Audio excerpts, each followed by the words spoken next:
Good evening friends అందరికీ. First of all Varamahalakshmi పండుగ శుభాకాంక్షలు అండి అందరికీ. అందరూ ఎలా చేసుకున్నారు? నేనైతే చాలా బాగా చేసుకున్నాము. మా ఇంటి మహాలక్ష్మి అండి, నిష్టితో పూజ చేసుకున్నాము నైట్ అంతా. వెండి ముఖం దొరుకుతుంది, మట్టి ముఖం దొరుకుతుంది, అలాగే చేసుకున్నారు. అయిపోయింది అనిపిస్తున్నారు.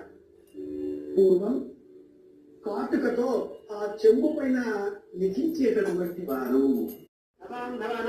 సపరివారాణం క్షేమ ధైర్య ధైర్య విజయ అభయ ఆయు ఆరోగ్య ఐశ్వర్య యశోబల సిద్ధార్థం అనగనగ వస్తువాహన హిరణ్య అవిచ్ఛిన్న సంతత శతై లక్ష్మీ కటాక్ష సిద్ధార్థం అఖండైశ్వర్య ప్రాప్త్యర్థం శ్రీ వరలక్ష్మీ దేవత